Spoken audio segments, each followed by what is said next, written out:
बाकी हम अब तक नामो निशान हमारा। और सबसे इम्पोर्टेंट बात, कुछ बात है कि रस्ते, ये सबसे ध्यान देने की बात है। कुछ बात है कि रस्ते मिटती नहीं हमारी, सदियों हमारे दुश्मन दौड़े समा हमारा। वही कुछ बात, वही कौन सी बात है, वही ध्यान देने की बात है जिसको अलग से कहा जाता है कि भारत जो है गंगा जमुनी उसका तख्त का देश है। गंगा एक संयुक्त सारा सांस्कृतिक विरासत का देश है। हमें उस सांस्कृतिक विरासत को एक रखना है, अक्षुण्ण रखना है। अलग अलग देखें तो बहुत सारे छोटे छोटे एग्जाम्पल्स आपको मिलेंगे।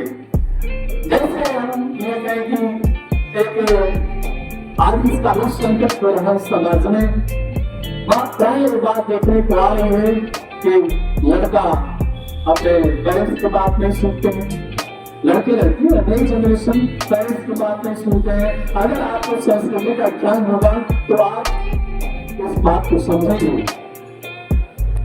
वह बात यह है कि राजा दशरथ ने कभी नहीं कहा कि राम तुम बन जाओ।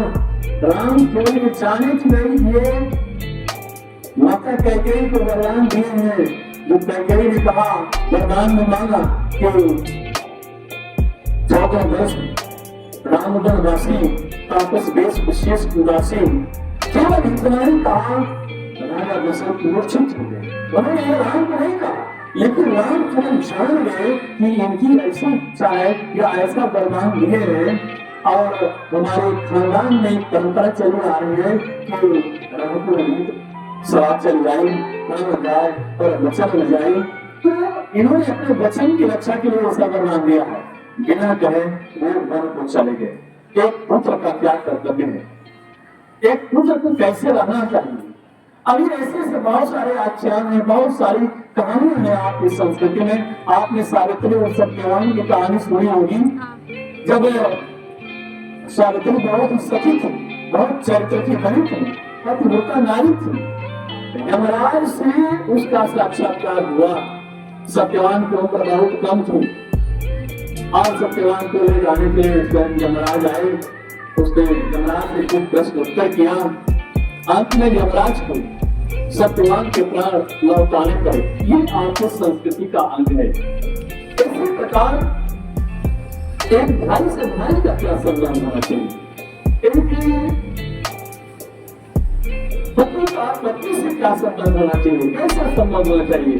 हमारी संस्कृति जो है एक आदर्श मानदंड रखती है, एक आदर्श मानक रखती है। हम अपने देश के प्रति क्या करना चाहिए, हमारे देश के प्रति हमारा क्या कर्तव्य होना चाहिए। हम रोज सुनते हैं, लेकिन केवल हम सुनते हैं, उस पर विचार करें, उसको अपने व्यवहार में ले आने का प्रयास करें। एक एग्जाम्पल मैं आपको दूंगा।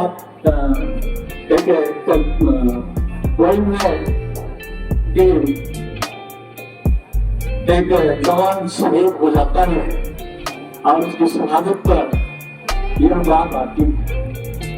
उसी के संदर्भ में है कि वो हिमालय से भी ऊंचा है। नंबर दो सिपाही को अमृत को लेकर इस जगत में शौर्य जो जीवित कहानी हो गए है। नमन उनको जिनके सामने बलवा हिमालय जो धरा पर गिर पड़े और आसमानी हो गए हैं। सिपाही को अमृत को लेकर इस जगत में शौर्य की जीवित कहानी हो गए हैं। प्रेम रंगो है। इसका एक स्टोरी में पढ़ करके अपनी बात को स्थगित करूंगा। मैं जानता हूँ तो